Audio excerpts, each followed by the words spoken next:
اعوذ باللہ من الشیطان الرجیم بسم اللہ الرحمن الرحیم لقد جاءکم رسول من انفسکم عزیز علیہ ما عنتم حریص علیکم بالمؤمنین رؤوف رحیم۔ سورۃ توبہ کی آیت نمبر 128 ہے۔ دیکھو تم لوگوں کے پاس ایک رسول آیا ہے جو خود تم ہی میں سے ہے، تمہارا نقصان میں پڑنا اس پر شاق ہے، تمہاری فلاح کا وہ حریص ہے، ایمان والوں کے لیے وہ شفیق اور رحیم ہے۔ الحمدللہ ہر سال ربیع الاول کا مہینہ رحمتوں، برکتوں اور روحانی نعمتوں کا تحفہ لے کر آتا ہے اور ذکر رسول صلی اللہ علیہ وسلم سے امت میں ایک نئی روح پھونکنے کا ذریعہ بنتا ہے، مگر حقیقت تو یہ ہے کہ حب رسول صلی اللہ علیہ وسلم کا تعلق کسی خاص مہینے سے نہیں ہے، بلکہ یہ تو سدا بہار اور مسلسل کیفیت کا نام ہے، ایمان کی شرط اور کلمہ طیبہ کی تکمیل ہے۔ صحیح بخاری کی حدیث ہے، آپ صلی اللہ علیہ وسلم فرمایا والذی نفسی بیدہ لا یؤمن احدکم حتی اکون احب الیہ من ولدہ وولدہ والناس اجمعین، کہ دیکھو جس کے قبضے میں میری جان ہے، تم میں سے کوئی شخص اس وقت تک ایمان والا نہیں ہو سکتا کہ جب تک میں اس کو، اس کے والدین، اس کی اولاد اور تمام دنیا کے انسانوں سے زیادہ محبوب نہ ہو جاؤں۔ بہرحال ہم سب نبی رحمت صلی اللہ علیہ وسلم سے محبت کرتے ہیں، شعوری مسلمان ہو یا غیر شعوری، کلمہ پڑھتے ہی اللہ اور اس کے رسول صلی اللہ علیہ وسلم کی محبت میں بن جاتا ہے، بھلے اس محبت کے تقاضوں اور مطالبات پر غور نہ کرتا ہو، مگر محمد صلی اللہ علیہ وسلم کی محبت کو دل کی ہر دھڑکن میں محسوس کرتا ہے۔ الحمدللہ، مگر محبت اور حقیقی محبت ہے کیا؟ حقیقی محبت کا حق ادا کرنے کے لیے محبت کا مطلب جاننا ضروری ہے۔ محبت اصل میں قربانی کی سطح پر جینے کا نام ہے اور محبت بغیر جانے نہیں ہو سکتی، یعنی جس سے ہم محبت کرتے ہیں وہ کون ہے، اس کی پسند ناپسند کیا ہے، کن باتوں سے وہ خوش ہوگا، کن باتوں سے وہ ناراض ہوگا، اس کی اپنی زندگی کا لائف سٹائل کیا ہے، وہ کیسے لوگوں کو دوست رکھتا ہے اور کن لوگوں کی دوستی اسے ناپسند ہے، وہ کن محفلوں میں اٹھتا بیٹھتا ہے، کیسی محفلیں ہیں جن کو وہ نہ تو خود برپا کرتا ہے نہ اپنے دوستوں کے لیے پسند کرتا ہے، وغیرہ وغیرہ۔ اور اگر واقعی محبت سچی ہو تو عاشق ہر اس چیز سے بیزار ہو جاتے ہیں اور ترک کر دیتے ہیں جو ان کے محبوب کو ناپسند ہو۔ بینگ مسلم ہم سب الحمدللہ اللہ سبحانہ وتعالیٰ کی ذات پر پختہ یقین رکھتے ہیں۔ ہم سب جانتے ہیں کہ اللہ سبحانہ وتعالیٰ نے یہ دنیا ایک امتحان گاہ بنائی ہے اور ہمیں عارضی طور پر امتحان کے لیے اس دنیا میں بھیجا ہے، اور ہم سب کا الحمدللہ یہ بھی یقین ہے کہ اس دنیا کے امتحان میں کامیابی یا ناکامی کا رزلٹ آخرت کے دن اناؤنس ہوگا اور اس رزلٹ کی بیس پر ہمارے لیے جنت یا جہنم کا فیصلہ ہوگا۔ یقیناً ہمارے لیے جنت یا جہنم کا فیصلہ اللہ رب العزت ہی کے اختیار میں ہے، اور ہم میں سے ہر ایک جہنم سے بچنا اور جنت میں جانا چاہتا ہے، اور یقیناً جنت میں جانے اور جہنم سے بچنے کے لیے ہمیں اللہ کو راضی کرنا ہوگا اور اللہ کا تقوی اختیار کرنا ہوگا۔ ابو داؤد کی حدیث ہے، محمد صلی اللہ علیہ وسلم نے فرمایا اوصیکم بتقوی اللہ، جو کام بھی کرو اللہ کے تقوی کی بنیاد پر کرو۔ تقوی کا آسان الفاظ میں مفہوم ہے کہ کوئی بھی ایسا چھوٹے سے چھوٹا عمل مجھ سے رہ نہ جائے کہ جس سے میں اللہ کو راضی کر پاؤں، اور کوئی بھی چھوٹے سے چھوٹا ایسا عمل مجھ سے سرزد نہ ہو جائے جس سے اللہ مجھ سے ناراض ہو جائے۔ اگر اس بات کا احساس دل میں موجود ہے تو مطمئن ہو جائیے کہ آپ کے دل میں تقویٰ موجود ہے۔ یقیناً ہم سب کی چاہت اور منزل مقصود اللہ کی جنت ہے۔ نبی رحمت صلی اللہ علیہ وآلہ وسلم نے حضرت عائشہ رضی اللہ تعالیٰ عنہ سے فرمایا کہ قیامت کے دن کوئی بھی شخص محض اپنے اعمال کی بنا پر جنت میں داخل نہیں ہو سکے گا جب تک کہ اللہ کی رحمت شامل حال نہ ہو جائے۔ حضرت عائشہ رضی اللہ تعالیٰ عنہ نے پوچھا اللہ کے رسول صلی اللہ علیہ وسلم کیا آپ بھی؟ آپ نے فرمایا ہاں میں بھی، یعنی ہم سب نے یہ جان اور مان لیا کہ اللہ کی رضا، اس کی رحمت اور اس کے حکم کے بغیر ہم جنت حاصل نہیں کر سکتے۔ اب ہم نے یہ راز تو جان لیا کہ اللہ کی رضا اور قرب ریکوائرڈ ہے جنت کے حصول کے لیے، مگر ہمیں یہ کون بتائے کہ ہم اللہ کو راضی کیسے کریں، ہم اللہ کو کیسے بن کے دکھائیں کہ اس کو پسند آ جائیں، وہ کن اعمال سے خوش ہوگا، وہ کن اعمال سے ہم سے ناراض ہوگا، جنت کو پانے کے لیے کس رستے پر چلیں اور کس رستے پر نہ چلیں، اپنی شب و روز کیسے گزاریں، اللہ کی عبادت کب اور کیسے کریں اور اللہ کا قرب کیسے حاصل کریں۔ آپ صلی اللہ علیہ وسلم کی بعثت سے قبل بھی بہت سے لوگ موحد تھے، یعنی شرک سے دور اور توحید پر کاربند تھے۔ وہ کعبہ کا غلاف پکڑ کر کہتے کہ اللہ تجھے پہچان بھی لیا اور مان بھی لیا، مگر تو بتا دے کہ تیری عبادت کیسے کریں اور تجھے راضی کیسے کریں۔ انہی توحید پرستوں میں حضرت عمر فاروق رضی اللہ تعالیٰ عنہ کے چچا حضرت زید بن عمر بن نفیل تھے۔ انہوں نے یہودیت سے دستبرداری کا اعلان کیا، شام کا سفر کر کے عیسائی علماء کے پاس گئے اور کہا کہ بتاؤ مجھے کیا کرنا ہے، میں سیدھے رستے پر چلنا اور اللہ کو پا لینا چاہتا ہوں، مگر انہوں نے دیکھا کہ عیسائیت میں بھی دین باقی نہیں، یہودیت میں بھی نہیں، اور مشرکین مکہ بھی بت پرست ہیں، تو سب سے بیزاری کا اظہار کیا۔ حضرت اسماء رضی اللہ تعالیٰ عنہ فرماتی ہیں کہ میں نے دیکھا کہ حضرت زید خانہ کعبہ کے ساتھ ٹیک لگائے بیٹھے ہیں اور آسمان کی طرف نگاہیں جما کر کہہ رہے ہیں، اللہ میں ہر قسم کی بت پرستی اور شرک سے بیزار ہوں، لیکن جاؤں کہاں؟ اور آخرکار کہنے لگے، میں تو بس ابراہیم کے دین حنیف کا پیروکار ہوں۔ حنیف کا مطلب ہے یک رخا، جو کھانا بتوں کو چڑھایا جاتا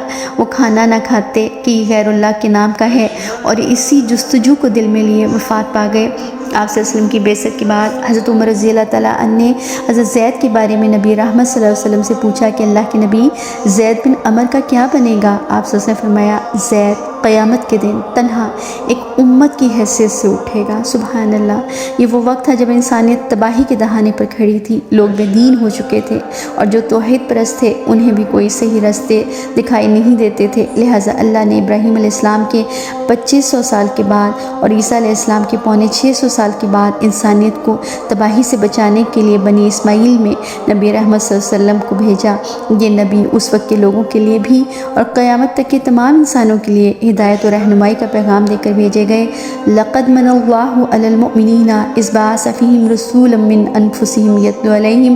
آيَاتِهِ وَيُزَكِّيهِمْ وَيُعَلِّمُهُمُ الْكِتَابَ وَالْحِكْمَةَ۔ یقیناً اللہ نے مومنوں پر بڑا احسان کیا کہ جب اس نے ان کے درمیان خود انہی میں سے ایک ایسا رسول بھیجا جو ان کو اس کی آیات پڑھ کر سناتا ہے، ان کا تزکیہ کرتا ہے اور ان کو کتاب و حکمت کی تعلیم دیتا ہے۔ آپ صلی اللہ علیہ وسلم دنیا میں تشریف لائے اور گمراہی اور ظلمت کے اندھیروں کو دور فرمایا، ورنہ کنتم علی شفا حفرۃ من النار، تم لوگ تو آگ کے گڑھے کے کنارے پر کھڑے تھے، اللہ نے تمہیں بچا لیا۔ اس کنتم آدان، جب تم دشمن تھے ایک دوسرے کے، اب تم میں اخوت قائم ہو گئی ہے۔ پہلے گمراہی تھی، اب ہدایت آ گئی ہے۔ پہلے اندھیرا تھا، اب روشنی آ گئی ہے۔ پہلے لڑائی جھگڑے ظلم اور زیادتیاں تھیں، اب امن اخوت و بھائی چارہ قائم ہو گیا۔ آپ صلی اللہ علیہ وسلم نے تمام باطل رویے اور شرک کو ختم فرمایا۔ کیا خوب کہا کسی نے، اتر کر ہیرا سے سوئے قوم آیا اور ایک نسخہ کیمیا بھی ساتھ لایا۔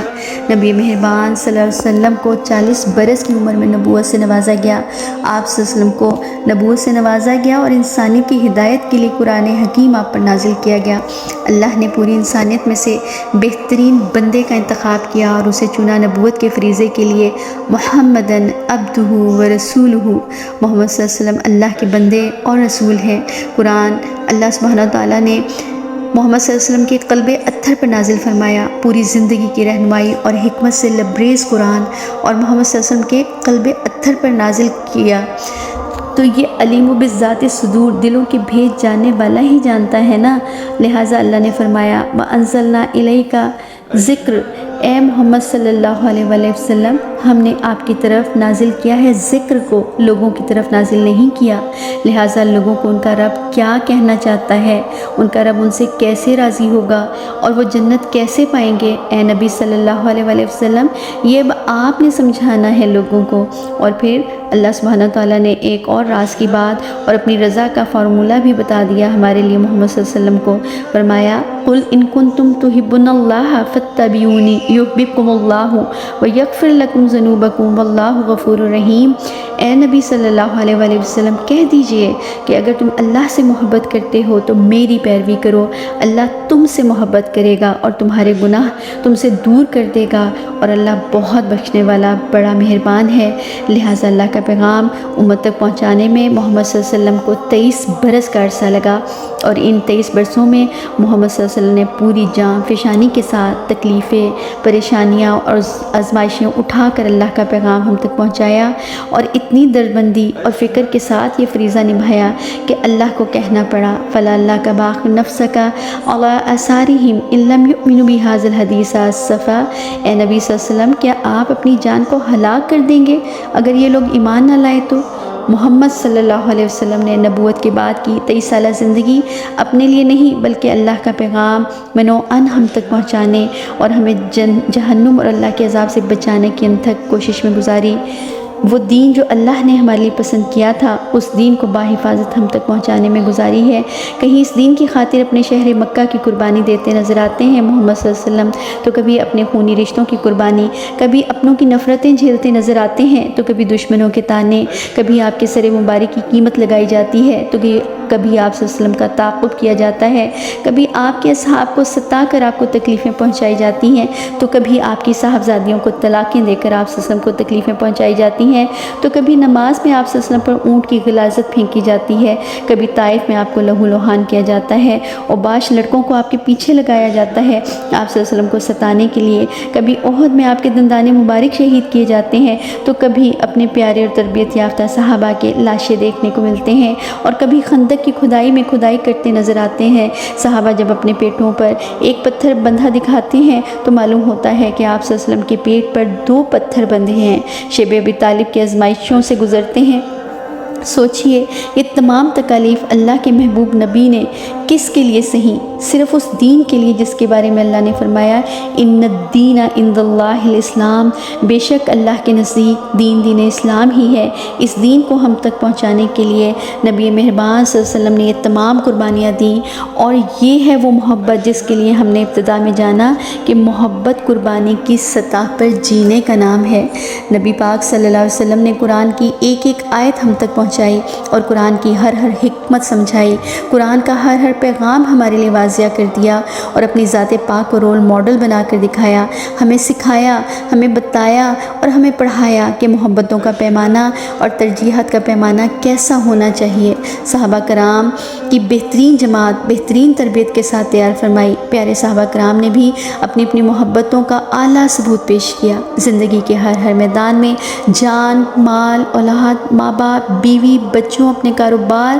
اپنے گھر باروں کی قربانیاں دے کر، اپنے رسم و رواج، اپنے آباء و اجداد کے طور طریقے چھوڑ کر بلال حبشی رضی اللہ تعالیٰ عنہ نے کیسی کیسی ماریں کھائیں، پر دین محمد صلی اللہ علیہ وسلم پر آنچ نہیں آنے دی۔ حضرت خباب بن ارت، حضرت یاسر اور ان کے اہل و عیال، حضرت ابو جندل، حضرت صہیب رومی، حضرت مصعب بن عمیر اور بے شمار صحابہ کی مثالیں تاریخ میں رقم ہیں، جنہوں نے اپنی محبتوں کے پیمانے خالی نعروں سے نہیں بلکہ عملوں سے واضح کیے۔ آج امت محمدیہ صلی اللہ علیہ وسلم یہ کون سی محبتوں کے دعوے کرتی ہے؟ کوئی ایک عمل جو ہمارے دعووں کا منہ بولتا ثبوت ہو۔ نبی مہربان صلی اللہ علیہ وسلم رسالت کے مشن کی تکمیل کے لیے مدینہ میں تشریف لائے، اور مدینہ میں اسلامی فلاحی ریاست قائم ہوئی، مکہ شرک سے پاک ہوا، اور نبی صلی اللہ علیہ وسلم صحابہ کرام کے ساتھ حج کے لیے مکہ تشریف لے گئے، حج ادا کیا، اور پھر تاریخ ساز خطبہ ارشاد فرمایا، اور تقریباً 1,44,000 کے مجمع سے جو کہ صحابہ کرام پر مشتمل تھا خطاب فرمایا، سنہری نصیحتیں فرمائی، اور پھر مجمع سے پوچھا ہل بلغت الرسالہ، کیا میں نے تمہیں اللہ کا پیغام پہنچا دیا؟ وہاں موجود سبھی نے یک زبان جواب دیا قد بلغت الرسالہ وآتیت الامانۃ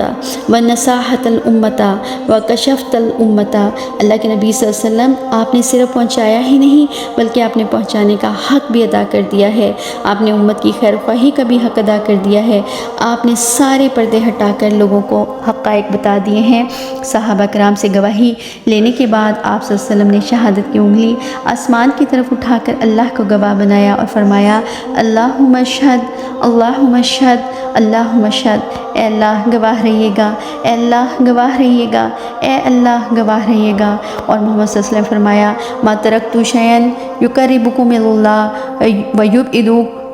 من النار الا ما امرتکم بہ۔ آپ صلی اللہ علیہ وسلم فرمایا میں نے کوئی ایک بھی چیز ایسی نہیں چھوڑی جو تمہیں اللہ کے قریب کر دینے والی ہو مگر میں نے تمہیں اس کا حکم دے دیا، اور کوئی چیز جو جہنم میں لے جانے والی تھی وہ تمہیں بتانے سے نہیں چھوڑی اور اسے منع کر دیا۔ اور آپ صلی اللہ علیہ وسلم کے اس دعوے کا سرٹیفکیٹ اللہ سبحانہ و تعالیٰ نے اس موقع پر سورۃ مائدہ کی یہ آیات نازل کر کے عطا فرمایا الیوم اکملت لکم دینکم واتممت علیکم نعمتی ورضیت لکم الاسلام دینا، کہ آج کے دن میں نے تمہارے لیے تمہارے دین کو مکمل کر دیا اور تم پر اپنی نعمت تمام کر دی اور تمہارے لیے دین اسلام کو پسند کر لیا۔ جہاں دین کی تکمیل پر صحابہ کرام خوش ہو رہے تھے وہاں یار غار سمجھ گئے تھے کہ انبیاء کے آنے کا مقصد دین کی تکمیل ہوا کرتا ہے، اور جب دین کی تکمیل ہو جاتی ہے تو پھر انبیاء دنیا میں رہا نہیں کرتے، اس لیے وہ رونے لگے۔ محمد صلی اللہ علیہ وسلم حضرت معاذ بن جبل رضی اللہ تعالیٰ عنہ کو مدینہ سے یمن کے لیے کسی مہم پر رخصت کرنے کے لیے باہر آتے ہیں۔ معاذ رضی اللہ تعالیٰ عنہ کو اونٹنی پر سوار ہونے کا حکم دیتے ہیں اور خود معاذ رضی اللہ تعالیٰ عنہ کے اصرار کے باوجود پیدل چلتے ہیں اور رخصت کرتے وقت فرماتے ہیں، معاذ ہو سکتا ہے کہ اگلے سال جب تم واپس آؤ تو شاید تمہارا گزر میری قبر اور مسجد سے تو ہو مگر تم مجھے نہ پاؤ۔ یہ بات نبی رحمت صلی اللہ علیہ وسلم کے منہ سے سنتے ہی معاذ بن جبل چیخ کر رو پڑے اور اتنا روئے کہ نبی صلی اللہ علیہ وسلم سے دیکھا نہیں گیا، اور آپ صلی اللہ علیہ وسلم نے چہرہ مبارک مدینہ کی طرف کر لیا اور فرمایا، اے معاذ تم مجھ سے اگرچہ دور جا رہے ہو مگر میرا آخری جملہ سن لو، قیامت کے دن میرے سب سے زیادہ نزدیک وہی ہوں گے جو متقی ہوں گے، اور وہ جو بھی ہوں اور چاہے جہاں بھی ہوں۔ سبحان اللہ۔ 28 صفر المظفر کو آپ صلی اللہ علیہ وسلم رات کو اٹھ کر بقیع کے قبرستان تشریف لے جاتے ہیں، وہاں مردوں کے لیے رکعت آمیز دعا کرتے ہیں۔ وہاں سے واپس آنے کے بعد بخار اور درد سر ہو جاتا ہے۔ 13 دن آپ صلی اللہ علیہ وسلم بیمار رہتے ہیں اور اس دوران مسلسل مختلف نصیحتیں فرماتے ہیں۔ اسی دوران عبداللہ بن مسعود رضی اللہ تعالیٰ عنہ آپ کی خدمت میں تشریف لاتے ہیں اور دیکھتے ہیں کہ آپ صلی اللہ علیہ وسلم کو اتنا شدید بخار ہے کہ تپش کی وجہ سے ماتھے پر ہاتھ نہیں رکھا جاتا۔ آپ صلی اللہ علیہ وسلم نے فرمایا، مجھے اتنا بخار ہے کہ جتنا تم میں سے 2 بندوں کو ہوتا ہے۔ عبداللہ بن مسعود نے فرمایا، اللہ کے رسول آپ کے لیے اجر بھی دگنا ہے۔ آپ صلی اللہ علیہ وسلم نے فرمایا، ہاں ایسے ہی ہے۔ بیماری کے انہی ایام میں آپ صلی اللہ علیہ وسلم نے فرمایا، مجھے مسجد لے چلو۔ حضرت عباس اور حضرت علی رضی اللہ تعالیٰ عنہ آپ کو سہارا دے کر مسجد لائے۔ آپ ممبر پر جلوہ افروز ہوئے اور خطبہ ارشاد فرمایا، اللہ نے ایک بندے کو اختیار دیا ہے کہ وہ دنیا میں رہنا چاہتا ہے یا اللہ کے پاس آنا چاہتا ہے۔ صحابہ کرام رضی اللہ تعالیٰ عنہ نے پوچھا، اللہ کے رسول صلی اللہ علیہ وسلم پھر اس بندے نے دونوں باتوں میں سے کس بات کو پسند کیا؟ آپ صلی اللہ علیہ وسلم نے فرمایا، اللہ کے اس بندے نے وہی پسند کیا جو اللہ کے پاس ہے۔ ابو بکر صدیق رضی اللہ تعالیٰ عنہ یہ سن کر رو پڑے۔ صحابہ نے رونے کی وجہ پوچھی تو آپ رضی اللہ تعالیٰ عنہ نے فرمایا، جس بندے کو اللہ اختیار عطا فرما رہا ہے وہ بندہ محمد صلی اللہ علیہ وسلم کے سوا اور کون ہو سکتا ہے؟ محمد صلی اللہ علیہ وسلم نے ابو بکر صدیق رضی اللہ تعالیٰ عنہ کو تسلی دی اور فرمایا، اے لوگو، اس دنیا میں اگر کسی نے مجھ پر احسان کیا ہے تو میں نے اس کا بدلہ چکا دیا ہے، مگر ابو بکر صدیق کے احسانات کا بدلہ اللہ سبحانہ وتعالیٰ خود دیں گے۔ انہی بیماری کے ایام میں آپ صلی اللہ علیہ وسلم بار بار نماز کا دریافت فرماتے ہیں۔ صحابہ فرماتے ہیں، نماز کے لیے آپ صلی اللہ علیہ وسلم کا انتظار ہے۔ آپ صلی اللہ علیہ وسلم نے فرمایا، ابو بکر سے کہو نماز پڑھائیں۔ حضرت ابو بکر صدیق رضی اللہ تعالیٰ عنہ وہ امام ہیں کہ جن کو امام الانبیاء نے امام بنایا۔ ابو بکر صدیق رضی اللہ تعالیٰ عنہ فجر کی نماز میں امامت فرما رہے ہیں۔ نبی کریم صلی اللہ علیہ وسلم اپنے حجرہ مبارک سے دیکھتے ہیں اور خوش ہوتے ہیں کہ تمام صحابہ بخوشی ابو بکر صدیق رضی اللہ تعالیٰ عنہ کی امامت میں نماز پڑھ رہے ہیں۔ یہ آپ صلی اللہ علیہ وسلم کی 23 سالہ محنت کا نچوڑ تھا، اور یہ وہی آپ صلی اللہ علیہ وسلم کی لگائی ہوئی کھیتی ہے کہ جس کے بارے میں قرآن کہتا ہے، میرے پیغمبر صلی اللہ علیہ وسلم آپ کے صحابہ کی مثال تو اس کھیتی کی سی ہے جو پہلے باریک سی کمزور سی کومپل کی مانند ہوتی ہے، پھر وہ زور آور ہو کر موٹے تنے پر کھڑی ہو جاتی ہے اور لہلہانے لگتی ہے تو کسان اس پر نظر ڈالتا ہے تو خوش ہوتا ہے۔ میرے پیغمبر آپ کی کھیتی آپ کے صحابہ ہیں۔ پہلے صرف ابو بکر تھے، پھر 4 ہوئے، پھر 82 ہوئے، پھر بدر میں 313 ہو گئے، احد میں 750 ہو گئے، حنین میں 3000 ہو گئے، تبوک میں 30,000 ہو گئے، فتح مکہ میں 10,000 اور حجۃ الوداع کے موقع پر کم و بیش 1,44,000 ہو گئے۔ آپ صلی اللہ علیہ وسلم کا مشن مکمل ہوتا جا رہا ہے اور دنیا سے واپس جانے کے دن قریب آتے جا رہے ہیں۔ 11 ہجری سوموار کا دن اور 12 ربیع الاول ہے، فجر کا وقت ہے۔ پردہ اٹھا کر مسجد کی طرف رخ فرماتے ہیں اور مسکراتے ہیں۔ صحابہ کرام فرماتے ہیں، قریب تھا کہ ہم نمازیں توڑ کر آپ کی طرف دوڑ جاتے، مگر آپ صلی اللہ علیہ وسلم نے اشارے سے منع فرمایا۔ صحابہ کو لگا کہ آج آپ کی طبیعت اچھی ہے۔ حضرت عبد الرحمن بن ابی بکر تشریف لائے، ان کے ہاتھ میں مسواک تھی۔ حضرت عائشہ رضی اللہ تعالیٰ عنہا نے وہ مسواک اپنے منہ سے نرم کر کے آپ کو پیش کی اور آپ نے مسواک فرمائی۔ آپ کے قریب پانی کا ایک پیالہ تھا، بار بار اس میں ہاتھ ڈالتے اور چہرہ اقدس پہ پھیرتے اور فرماتے، لا الہ الا اللہ ان للموت سکرات، لا الہ الا اللہ ان للموت سکرات۔ اللہ کے سوا کوئی معبود نہیں، بے شک موت کی سختی ہے، بے شک موت کی سختی ہے، بے شک موت کی سختی ہے۔ یہ الفاظ وہ فرما رہے ہیں کہ جن کے بارے میں سورہ نجم میں قرآن کہتا ہے کہ آپ صلی اللہ علیہ وسلم اپنی خواہش سے کچھ ارشاد نہیں فرماتے، جو فرماتے ہیں وہ اللہ کی طرف سے وحی کیا جاتا ہے۔ ہے۔ یہ وہ فرما رہے ہیں کہ جن کی شان ہے ورفعنا لک ذکرک، جن کے لیے اعلان ہے انا اعطیناک الکوثر، جن کا مقام ہے مقام محمود، جن کو شفاعت کبریٰ کا ہوگا حق عطا، جن کے لیے جنت کا دروازہ کھولا جائے گا سب سے پہلے، وہ جو خطاؤں سے پاک ہیں، خاتم النبیین ہیں، جن پر دین کی تکمیل کا اعلان ہے، وہ اللہ کے پیغمبر جن کے بارے میں کہا گیا بعد از خدا بزرگ تو ہی قصہ مختصر۔ یہ ہستی کیا فرما رہی ہے؟ ان للموت سکرات، اور صرف کہا ہی نہیں بلکہ دعا کر کے بھی دکھائی، اللہم انی اعوذ بک من سکرات الموت، اے اللہ میں تیری پناہ میں آنا چاہتا ہوں موت کی سختی سے۔ حضرت فاطمہ رضی اللہ تعالیٰ عنہ تشریف لاتی ہیں، آپ صلی اللہ علیہ وسلم ہمیشہ ان سے کھڑے ہو کر ملا کرتے تھے، مگر آج اٹھنے کی سکت نہ تھی۔ حضرت فاطمہ رضی اللہ تعالیٰ عنہ اپنے بابا کی حالت دیکھ کر بے قرار ہوتی ہیں، آپ صلی اللہ علیہ وسلم ان کو اپنے قریب بلاتے ہیں اور کان میں دو باتیں فرماتے ہیں، پہلی بات پر وہ رو دیتی ہیں اور دوسری بات پر مسکرا دیتی ہیں۔ پھر آپ صلی اللہ علیہ وسلم نے اپنی نگاہیں چھت کی طرف متوجہ فرمائی اور انگلی آسمان کی طرف اٹھا کر فرمایا، اللہم رفیق الاعلیٰ، اے اللہ مجھے رفاقت اعلیٰ چاہیے، اللہم الحقنی من رفیق الاعلیٰ، اے اللہ مجھے رفیق اعلیٰ میں پہنچا دے۔ یہ جملے فرماتے فرماتے آپ صلی اللہ علیہ وسلم کا ہاتھ مبارک نیچے کی طرف مائل ہو گیا اور آپ صلی اللہ علیہ وسلم رفیق اعلیٰ سے جا ملے۔ ان اللہ و انا الیہ راجعون، یہ تھا محمد صلی اللہ علیہ وسلم کی زندگی کا مختصر خلاصہ اور کچھ جھلکیاں ان کے صحابہ کے اثار اور قربانیوں کی، جس دین کو وہ ہم تک پہنچانے آئے تھے اس کے لیے ان کی انتھک محنت کا کچھ منظر، اور مکمل دین کو ہم تک پہنچا دینے کی صحابہ کی گواہیاں، اور اللہ کو گواہ بنانے اور اللہ کی طرف سے سرٹیفکیٹ ملنے کے دلائل۔ آئیے اب ہم دیکھتے ہیں کہ ہم محمد صلی اللہ علیہ وسلم سے کتنی محبت کرتے ہیں، اور صرف زبانی محبت نہیں، اصل یعنی عملی محبت۔ نبی کریم صلی اللہ علیہ وآلہ وسلم کے ایک صحابی عبداللہ ابن عمر آپ صلی اللہ علیہ وسلم کی خدمت میں تشریف لاتے ہیں اور آپ صلی اللہ علیہ وسلم پوچھتے ہیں کہ میں آپ صلی اللہ علیہ وسلم کی ہر بات لکھتا ہوں، مگر لوگ کہتے ہیں کہ میں آپ کی ہر بات نہ لکھا کروں، کیونکہ کبھی آپ خوش ہوتے ہیں اور کبھی غمگین۔ آپ صلی اللہ علیہ وسلم نے فرمایا، میرے صحابی میں جو بھی بولتا ہوں تم لکھو، اللہ کی قسم جس کے قبضے میں محمد صلی اللہ علیہ وسلم کی جان ہے، اس زبان سے حق کے سوا کچھ نہیں نکلتا۔ اور میں نے پیچھے آپ کو بتایا کہ آپ صلی اللہ علیہ وسلم نے فرمایا کہ میں نے کوئی ایک بھی ایسی بات جو تمہیں فائدہ دینے والی یعنی اللہ کے قریب کر دینے والی ہو بتانے سے نہیں چھوڑی، اور کوئی ایسی چیز جو تمہیں جہنم میں لے جانے والی ہو وہ تمہیں بتانے سے نہیں چھوڑی اور اس سے منع کر دیا۔ اگر ہمیں یقین ہے کہ واقعی نبی مہربان صلی اللہ علیہ وسلم ہمیں ہر وہ کام جو جنت میں لے جانے والا ہے بتا گئے ہیں، تو پھر جو کام آج مسلمان ڈنکی کی چوٹ پر کر رہے ہیں اور اس کام پر ہمیں اجر عظیم ملنے کا بھی یقین دلوا دیا گیا ہے، اتنے بڑے اجر عظیم کا کام نبی رحمت صلی اللہ علیہ وآلہ وسلم نے ہمیں کیوں نہ بتایا اور سمجھایا۔ نبی کریم صلی اللہ علیہ وسلم کا یوم ولادت جو کہ 12 ربیع الاول کے دن منایا جاتا ہے، پہلی بات تو یہ ہے کہ آپ صلی اللہ علیہ وسلم کی حیات مبارکہ سے متعلق تمام چیزیں قرآن و حدیث میں محفوظ ہیں، اور نبی کریم صلی اللہ علیہ وسلم نے خود ان کی تصدیق بھی فرمائی، یہاں تک کہ آپ کی تاریخ وفات بھی محفوظ ہے اور سب بلا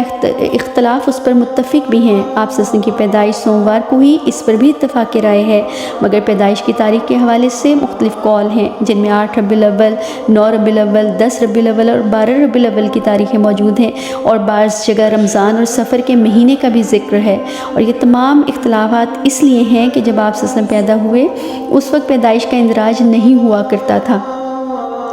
نہ ہسپتال ہی موجود تھے اور نہ ہی اس وقت کوئی یہ جانتا تھا کہ اتنی بڑی شخصیت اور اللہ کے محبوب نبی ہوں گے۔ مگر جب آپ صلی اللہ علیہ وسلم کا انتقال ہوا تو اس وقت آپ صلی اللہ علیہ وسلم رسول خدا تھے، لاکھوں کی تعداد میں آپ صلی اللہ علیہ وسلم کو ماننے والے صحابہ تھے جو آپ کی ہر ادا اور آپ کے منہ مبارک سے نکلے ہوئے ہر الفاظ کو محفوظ کرتے تھے۔ آپ صلی اللہ علیہ وسلم کی وفات ہوئی سن 11 ہجری 12 ربیع الاول پیر کے دن،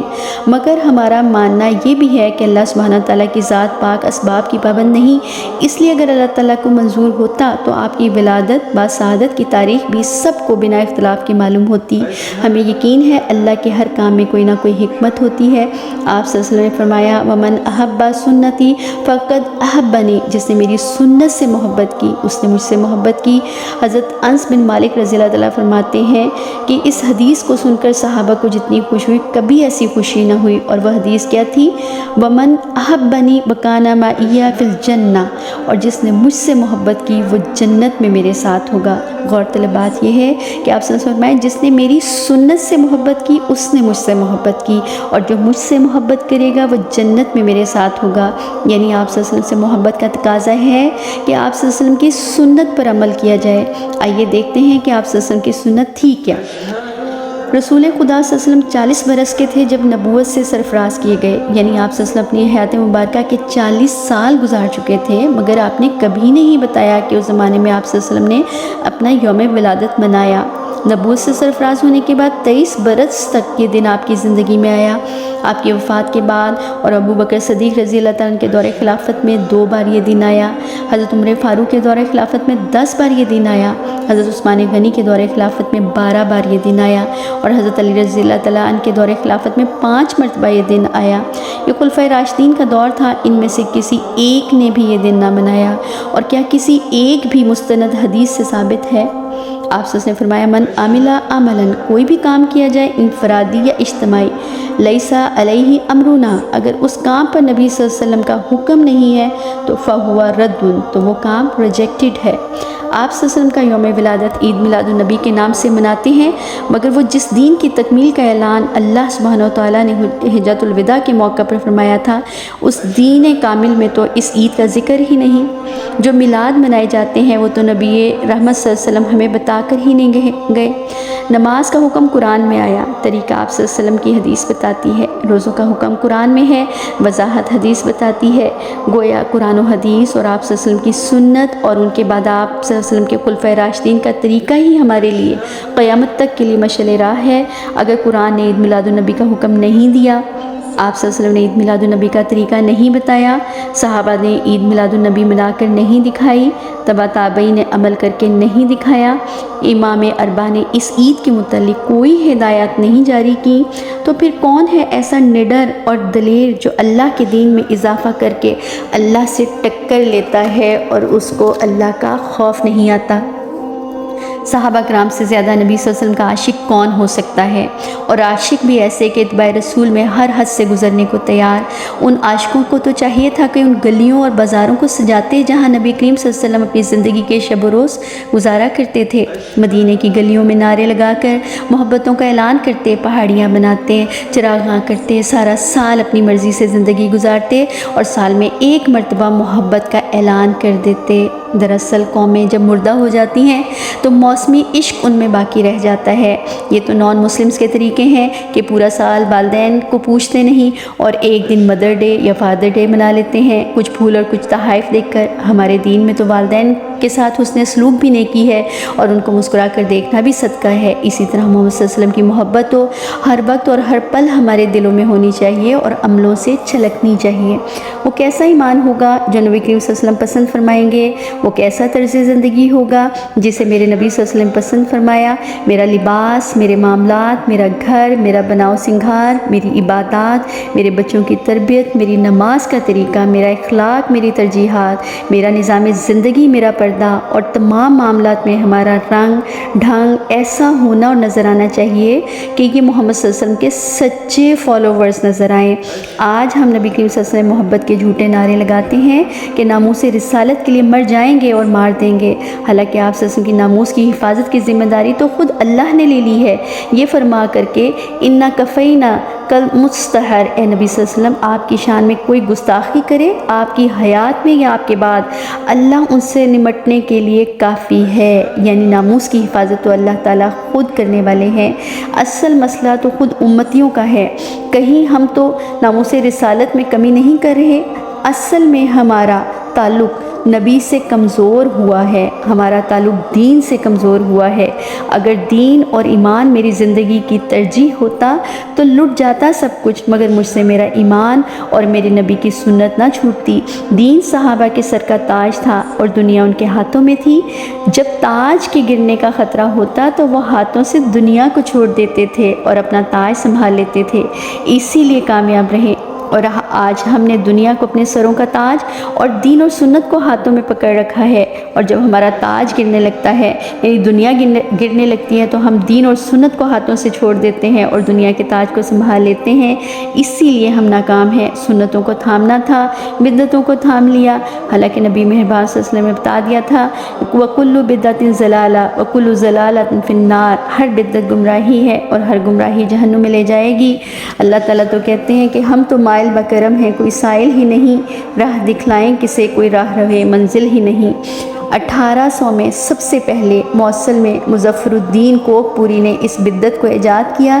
جس کو آج لوگ تقرب الہی کا بہانہ سمجھ بیٹھے ہیں۔ آج نعرے ہیں، دعوے ہیں، فتاویٰ ہیں، جھگڑے ہیں، نعتیں ہیں، محافل ہیں، میلاد ہیں، مگر اصل صورتحال کیا ہے؟ عشق رسول صلی اللہ علیہ وسلم میں تو موت قبول ہے مگر سنت رسول صلی اللہ علیہ وسلم قبول نہیں، نماز کی پابندی قبول نہیں، قرآن کی تلاوت قبول نہیں، ایمانداری اور سچ قبول نہیں، عدل و انصاف قبول نہیں، صلہ رحمی قبول نہیں، زکوٰۃ صدقات کی ادائیگی قبول نہیں، جھگڑا چھوڑنا قبول نہیں، رزق حلال قبول نہیں، سود چھوڑنا قبول نہیں، امریکہ کی غلامی چھوڑنا قبول نہیں، بے حیائی چھوڑنا قبول نہیں، یہود و نصارہ کی تقلید چھوڑنا قبول نہیں، حقداروں کو حق دینا قبول نہیں، بہن بیٹیوں کو وراثت کا حق دینا قبول نہیں، سنت کے مطابق نکاح قبول نہیں، قرآن کو سمجھنا، سیرت کو پڑھنا قبول نہیں۔ پھر کیسی محبت کا دعویٰ ہے یہ؟ کچھ بھی سنت کے طریقے پر قبول نہیں، مگر ہر سال 12 ربیع الاول پر ایسا محبت اور عقیدت کا اظہار کہ جیسے نعوذ باللہ انہیں صحابہ سے زیادہ محبت ہے محمد صلی اللہ علیہ وسلم سے۔ نعرے، تقریریں، ناچ گانے، شور و غل، بے حیائی، فحاشی، نہ اذان کا احترام، نہ نماز کا اہتمام۔ اللہ نے فرمایا ان کے جھوٹے دعووں کے متعلق طاعۃ وقول معروف فاذا عزم الامر فلو صدقوا اللہ لکان خیرا لہم، ان کی زبان پر ہے اطاعت کا اقرار اور اچھی اچھی باتیں، مگر جب قطعی حکم دے دیا گیا اس وقت وہ اللہ سے اپنے عہد میں سچے نکلتے تو ان کے لیے کتنا ہی اچھا ہوتا۔ یاد رکھیں جس رستے پر نبی کریم صلی اللہ علیہ وسلم کی مہر نہیں وہ جنت کی طرف نہیں جاتا، پھر چاہے آپ کوئی کام نیکی سمجھ کر کریں، تقدس کے نام پر کریں، معاشرتی روایات کے نام پر کریں، ذوق و شوق کے نام پر کریں، محبت یا عشق کے نام پر کریں، کسی بھی ماحول سے، کسی بھی وائس کے واعظ سے، کسی مولوی کے علم سے، کسی کی دلیلوں اور تقریروں سے اور کسی کے طرز استدلال سے متاثر ہونے کی ضرورت نہیں، کیونکہ ہمارے لیے وہی بات متاثر کن اور قابل عمل ہوگی جس کا حکم اللہ نے دیا ہوگا اور نبی صلی اللہ علیہ وسلم کی سنت سے ثابت ہوگا۔ اگر نبی کی حدیث اور سنت اور تعلیمات کو چھوڑ دیا جائے تو پیچھے صرف وہی گمراہی اور جہالت رہ جاتی ہے جو آپ صلی اللہ علیہ وسلم کے آنے سے پہلے تھی۔ ہمارے نظام زندگی کے اندر جنگ دین اور دنیا کے درمیان نہیں بلکہ جنگ تو اللہ کی رضا اور خواہش نفس کے درمیان ہے۔ جب کوئی بھی کام اللہ کی رضا کے لیے کیا جا رہا ہو اور طریقہ نبی کریم صلی اللہ علیہ وسلم کا اختیار کیا گیا ہو تو کام چاہے دنیا ہی کا کیوں نہ ہو اس کا ثواب وہی ہوگا جو اللہ کے دین کے کام کا ہے۔ اللہ کے نبی صلی اللہ علیہ وسلم نے فرمایا میں پیر کے دن پیدا ہوا تھا اس لیے میں شکرانے کے طور پر ہر پیر کو روزہ رکھتا ہوں اور ہر پیر اور جمعرات کو اعمال نامہ اللہ کی بارگاہ میں پیش کیا جاتا ہے، اس لیے میں ان دنوں کے روزے رکھتا ہوں۔ یہ تھا آپ صلی اللہ علیہ وسلم کا اپنی پیدائش کے دن یعنی سوموار کے حوالے سے طرز عمل۔ اگر میلاد منانا ہے تو پھر اس طریقے سے منایا جائے اور یہ ہر مہینے آپ کو 4 یا 5 مرتبہ منانے کا موقع ملے گا۔ امام مالک رحمۃ اللہ علیہ سے کسی نے پوچھا مجھے وضو کا طریقہ بتا دیجئے، آپ نے فرمایا اپنا سوال درست کرو پہلے۔ اس شخص نے پھر یہی بات دہرائی کہ مجھے وضو کا طریقہ بتا دیں۔ امام مالک نے پھر سوال درست کرنے کو کہا اور پھر اس شخص نے کہا آپ بتا دیجئے کہ صحیح سوال کیسے کرتے ہیں، تو انہوں نے فرمایا یہ پوچھو کہ محمد صلی اللہ علیہ وآلہ وسلم کے وضو کا طریقہ کیا تھا۔ آج ہم جب اپنے علماء سے جا کر کسی بات کے متعلق پوچھتے ہیں تو ہم ان کی رائے نہ پوچھیں، ہم ان سے سوال یہ کریں کہ ہمیں یہ بتائیے کہ اس معاملے میں محمد صلی اللہ علیہ وسلم کا طریقہ کیا تھا۔ جب اتنے برس قبل اللہ کے نبی صلی اللہ علیہ وسلم نے امت میں پیدا ہونے والے اختلاف کا بتا دیا تھا تو اس اختلاف کا حل بھی بتایا ہوگا نا نبی کریم صلی اللہ علیہ وسلم نے۔ آپ صلی اللہ علیہ وسلم نے فرمایا میرے بعد جو زیادہ دیر زندہ رہا تو وہ امت میں بہت بڑا اختلاف دیکھے گا۔ صحابہ نے پوچھا اللہ کے نبی صلی اللہ علیہ وسلم اس فتنے سے نکلنے کا طریقہ بتا دیجئے۔ آپ صلی اللہ علیہ وسلم نے فرمایا سنو اگر تم دیکھو کوئی اختلاف تو کیا کرنا، فَعَلَيْكُمْ بِسُنَّةِ الْخُلَفَاءِ راشدین المہدیین، لازم ہے تم پر کہ تم میرا طریقہ اور میرے خلفائے راشدین المہدیین کا طریقہ اپنانا۔ آپ صلی اللہ علیہ وسلم نے کتنی تاکید فرمائی، مگر پھر مزید فرمایا تمسکوا بہا، اس کو چھوڑنا نہیں، یعنی میرے اور میرے صحابہ خلفائے راشدین کے طریقے کے ساتھ چمٹ جانا۔ اور مزید فرمایا وَعَدُّوا عَلَيْهَا بِالنَّوَاجِذِ، عربی میں عدو کہتے ہیں منہ سے پکڑ لینے کو، اور نواجذ کے معنی ہے داڑیں یا جبڑے، یعنی آپ نے فرمایا کہ میرے اور میرے صحابہ کے طریقے کو جبڑوں سے مضبوطی سے پکڑ لینا۔ دیکھ لیجئے یہاں اللہ کے نبی صلی اللہ علیہ وسلم نے کہیں نہیں فرمایا کہ کسی بزرگان دین کے طریقوں کو پکڑ لینا، کسی ولی اللہ کے طریقے کو پکڑ لینا۔ اللہ کے نبی صلی اللہ علیہ وسلم نے فرمایا میرے یا میرے تربیت یافتہ خلفائے راشدین کے طریقے کو داڑوں سے مضبوطی سے پکڑ لینا۔ امام مالک رحمۃ اللہ علیہ کا فتویٰ ہے کہ جو لوگ دین میں نئی نئی باتیں ایجاد کرتے ہیں ان کا مطلب ہے کہ نعوذ باللہ اللہ کے رسول صلی اللہ علیہ وسلم نے رسالت پہنچانے میں خیانت کی ہے۔ یعنی اگر نبی کریم صلی اللہ علیہ وسلم نے 12 ربیع الاول کو جشن عید میلاد النبی ڈکلیئر نہیں کیا اور صحابہ کو اس دن کو منانے کا حکم نہیں دیا اور صحابہ نے تبع تابعین کو اس دن کی تاکید نہیں کی، تو نعوذ باللہ من ذالک ہم یہ سمجھتے ہیں آج یہ دن منا کر کہ اللہ کے نبی صلی اللہ علیہ وسلم نعوذ باللہ من ذالک اس کام میں خیانت کر گئے کہ یہ نیکی کا اتنا بڑا کام جو تھا وہ نبی کریم صلی اللہ علیہ وسلم ہم سے چھپا کر چلے گئے۔ استغفر اللہ ربی من کل ذنب واتوب الیہ۔ حضرت عبداللہ بن مسعود رضی اللہ تعالیٰ عنہ کا فتویٰ سنن دارمی کے اندر موجود ہے جو کہ بالکل صحیح روایت ہے۔ علامہ البانی بھی اس کی تائید فرماتے ہیں کہ ابو موسیٰ اشعری جو کہ صحابی رسول ہیں حضرت عبداللہ بن مسعود کے پاس جاتے ہیں اور انہیں بتاتے ہیں کہ میں نے دیکھا ہے کہ کچھ لوگ مسجد میں بیٹھ کر اللہ کا ذکر کر رہے ہیں، مگر طریقہ یہ ہے کہ انہوں نے کنکریاں ہاتھ میں پکڑی ہوئی ہیں اور ایک آدمی آواز لگاتا ہے کہ سب 100 مرتبہ اللہ اکبر کہو، تو سب اللہ اکبر کہنا شروع کر دیتے ہیں۔ اسی طرح الحمدللہ اور سبحان اللہ، اور پھر وہ کہتا ہے لا الہ الا اللہ 100 مرتبہ کہو،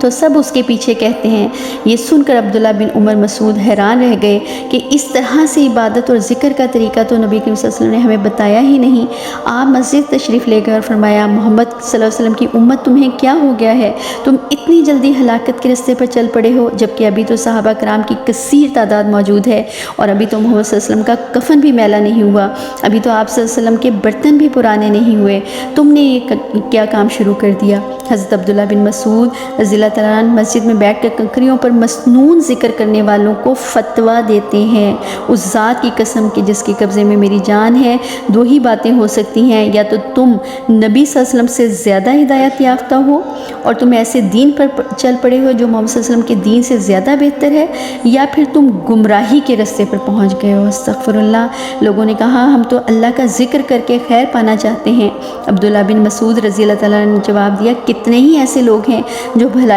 پانا چاہتے ہیں مگر پا نہیں سکتے، اس لیے کہ بھلائی حاصل کرنے کا طریقہ تو وہی ہے جو محمد صلی اللہ علیہ وسلم نے بتا دیا۔ صحیح بخاری کی حدیث ہے، آپ صلی اللہ علیہ وسلم نے فرمایا کہ قیامت کے دن میں حوض کوثر پر اپنی امت کا انتظار کروں گا اور اپنی امت کی کثیر تعداد پر فخر کروں گا۔ میں اپنے امتیوں کو وضو کے اعضاء کے چمکنے سے پہچانوں گا، مگر امت کے کچھ لوگوں کو مجھ سے آنے سے پہلے ہی روک دیا جائے گا اور میں کہوں گا فقولوا اصحابی، میرے ساتھی ہیں، لیکن آپ صلی اللہ علیہ وسلم کو بتایا جائے گا کہ آپ کے جانے کے بعد انہوں نے آپ کے دین میں تبدیلیاں کر دی تھیں۔ آپ صلی اللہ علیہ وسلم نے فرمایا جب میں یہ بات سنوں گا تو میں کہوں گا سوکن ان کو دور لے جاؤ مجھ سے، لہٰذا انہیں گھسیٹ کر جہنم میں لے جایا جائے گا۔ آپ صلی اللہ علیہ وسلم نے فرمایا دیکھو قیامت کے دن کہیں مجھے رسوا نہ کرا دینا۔ حضرت علی رضی اللہ تعالیٰ عنہ فرماتے ہیں کہ میں نے اللہ کے رسول صلی اللہ علیہ وسلم کو فرماتے ہوئے سنا کہ ان قریب ایک بڑا فتنہ رونما ہوگا، تو میں نے عرض کیا اللہ کے رسول صلی اللہ علیہ وسلم اس فتنے سے نکلنے کا طریقہ بتا دیجئے۔ آپ صلی اللہ علیہ وسلم نے فرمایا فتنوں سے بچانے والی اللہ کی کتاب ہے، اس کتاب میں تم سے پہلے والوں کی خبریں ہیں، قوم نوح، قوم عاد، قوم سمود، اہل مدین، آل فرعون اور کئی بستیوں کے حالات موجود ہیں۔ اس کتاب کو تھام لینا، یہ کتاب تمہیں کبھی گمراہ نہیں ہونے دے گی، اور یاد رکھیے کہ ایک گناہ کرنے والا، ڈاکہ ڈالنے والا، زنا کرنے والا، چوری کرنے والا، شرک کرنے والا شاید اپنے گناہوں سے باز آ سکتا ہے کیونکہ وہ جانتا ہے کہ گناہ کر رہا ہے، لیکن بدعت ہمیشہ نیکی کے نام پر کی جاتی ہے، دین میں اضافے کے ساتھ کی جاتی ہے، اس لیے بدعت کرنے والوں کو بمشکل ہی یہ خیال آ پاتا ہے کہ وہ یہ گناہ عظیم اور گناہ کبیرہ کر رہے ہیں۔ اس لیے بدعتی کا باز آنا بہت مشکل ہے جب تک کہ وہ اللہ تعالیٰ سے ہدایت طلب نہ کرے اور قرآن و حدیث کی روشنی میں اپنے معاملات کو درست کرنے کی کوشش نہ کرے۔ کاش کہ ہم اپنے مذہبی اختلافات کو ختم کرنے کے لیے قرآن کی طرف رجوع کریں، جس کے لیے فرمایا گیا تھا وَاعْتَصِمُوا بِحَبْلِ اللَّهِ جَمِيعًا وَلَا تَفَرَّقُوا۔ اللہ تعالیٰ سے دعا ہے کہ ہم سب کو شریعت کے مطابق زندگیاں گزارنے کی توفیق عطا فرمائے اور ہر بدعت اور گمراہی سے بچنے کی توفیق عطا فرمائے، آمین۔ وآخر دعوانا ان الحمد للہ رب العالمین۔